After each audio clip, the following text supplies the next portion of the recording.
One of the things that can happen on medications is that we can gradually just lose touch with the joy and with the positive feelings and the joyful, upbeat side of life.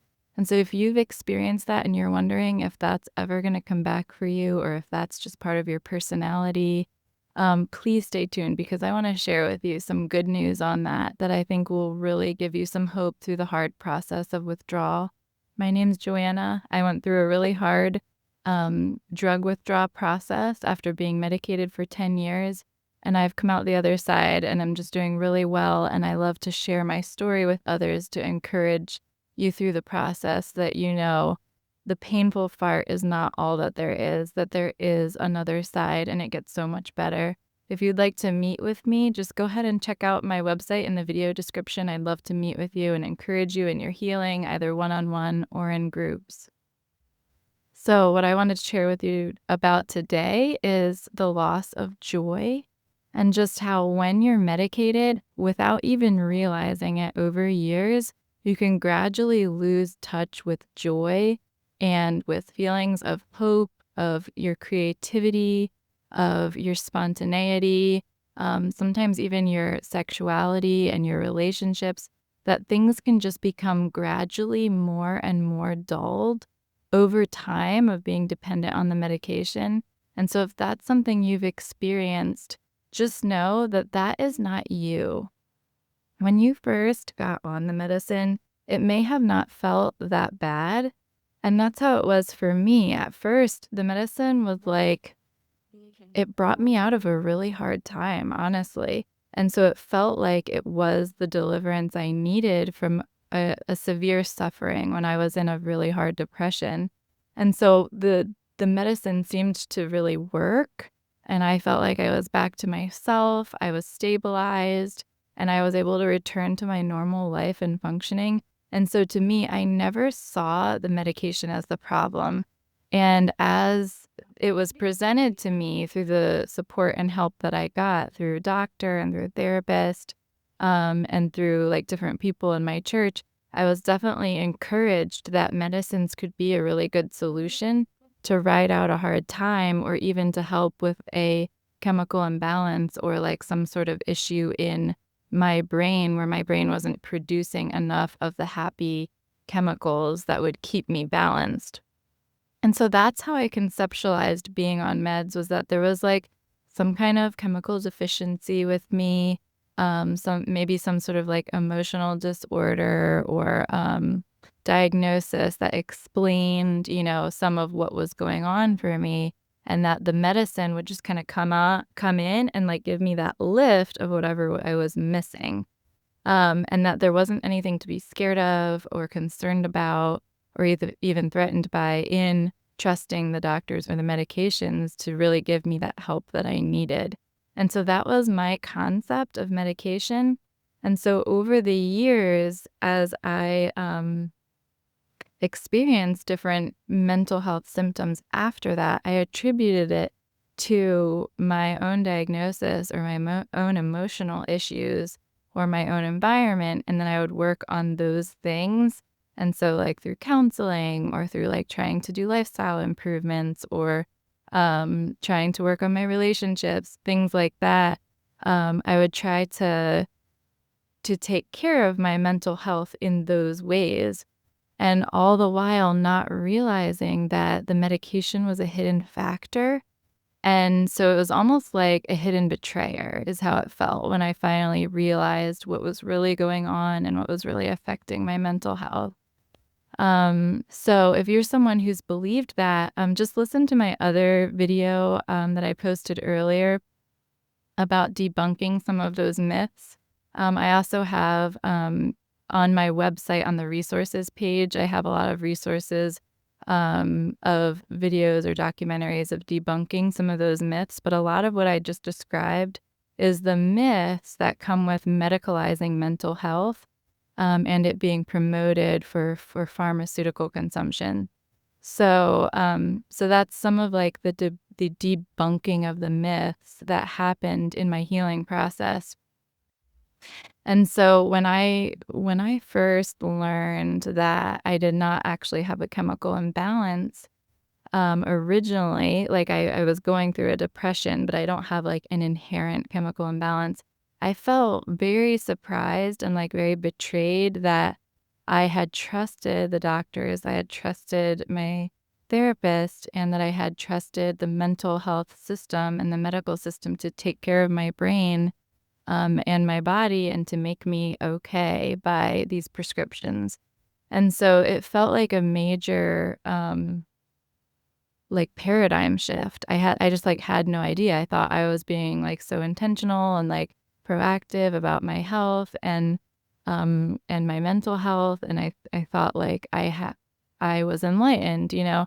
And so it was completely shocking to me and alarming and like a very uncomfortable paradigm shift. And of course it came with a really, really hard withdrawal process um in the midst of that. And so some of what I wanna share with you is that, um, to be able to, like, disconnect seeing those symptoms that you've had over the years and realize that they aren't you and that they actually are part of being medicated. And they serve to, like, kind of confirm in our minds that, "Oh, yeah, I'm someone who needs the medicine because I'm struggling with some depression right now," or "I'm just really lacking motivation," or "I'm just having a lot of anxiety and, it's hard for me to manage, so it's a really good thing I'm on this medicine." Where really it's the other way around, and it's like the medicine itself that can be bringing on those symptoms. Because what happens in medication dependency is eventually the medicine does not deliver what it did before because our body has become accustomed to it, and our body isn't producing those chemicals and those on its own, and it's becoming dependent on the medication to do that, and eventually it becomes, like not sufficient for the need. There becomes like a tolerance, and so in that tolerance is where you can have more mental health symptoms, thinking all the while, "Oh, this is why I need medicine," when really it's the other way around. The medicine is, instigating those symptoms. And so um, it can bring a lot of grief and a lot of confusion to go through that paradigm shift of realizing, "Oh my gosh, I I have had this backwards. Like I thought the medicine was helping me when really in reality it was perpetuating some of this problem and keeping it continued." And so if you're going through that, just like hold on because there's so much good news, even though it can be like an alarming and hard revelation. The good news is that you can come through this adjustment and can come through all of the symptoms and actually be doing really, really well. And so, as you come through that, you can also heal in your relationship with your own body and with your own judgment and learning about your own mental health and learning about your own resilience. And so that's something that I really treasure about having come through the withdrawal process is that I now have this proof that, like, my body is so resilient and can do this.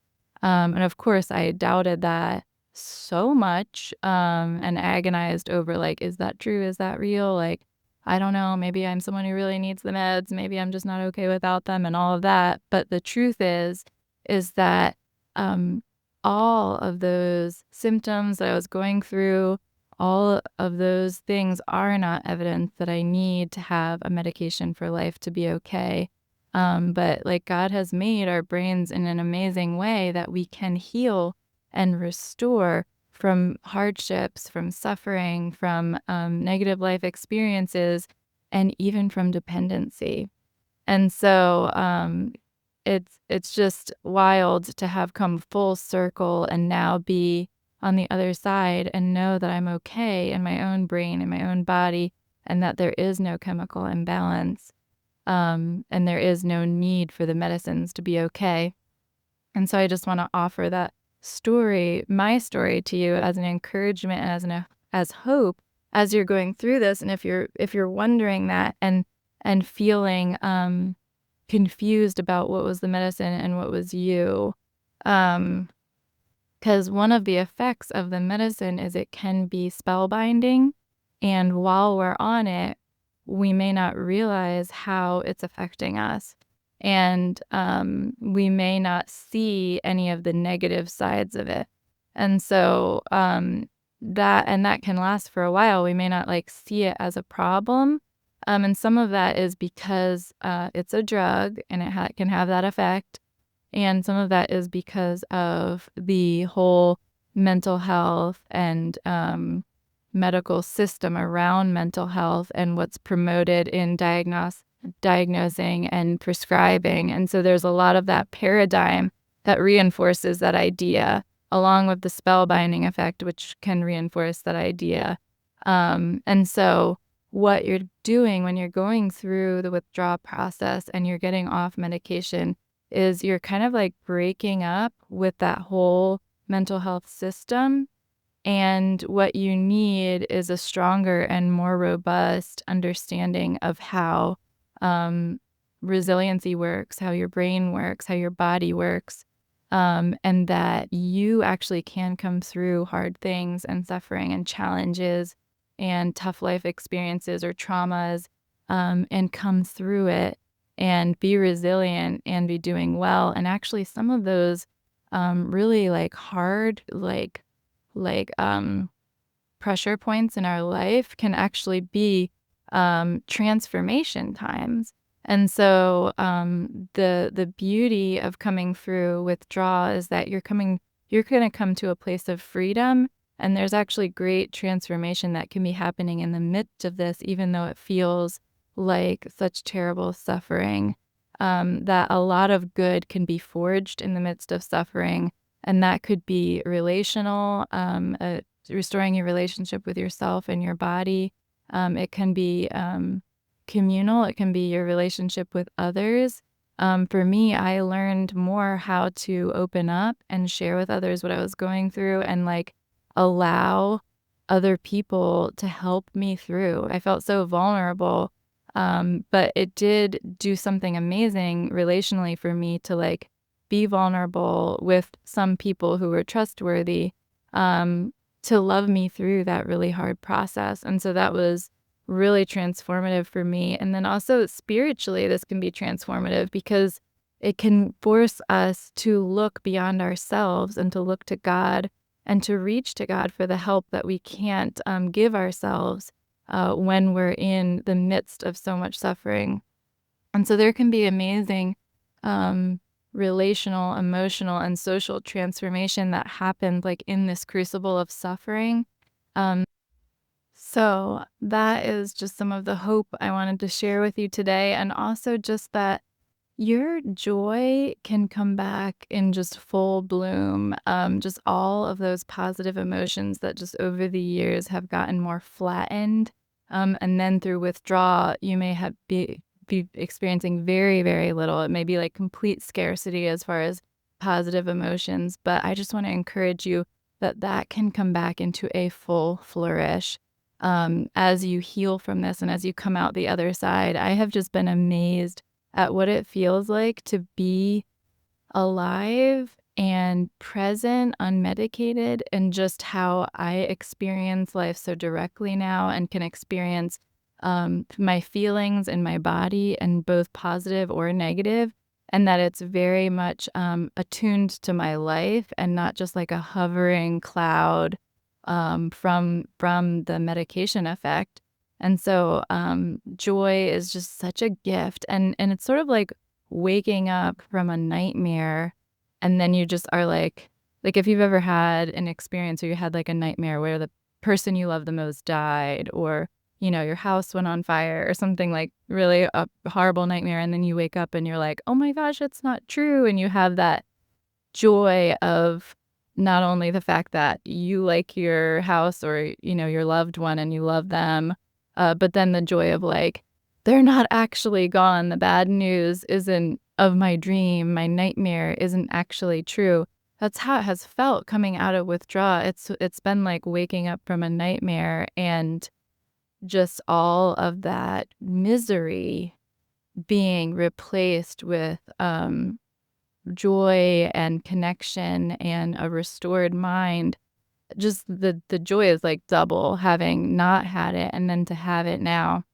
And so I just want to encourage you with that to like hold on to the good that's coming, that when you're on coming to the other side of this, you're going to feel not only just what it's like to be healthier and balanced and have normal emotions that are both positive or negative, that are like based on real life, but then that your joy over getting there is going to be so wonderful and so inspiring. And so I just want to encourage you with that, that so much good is coming.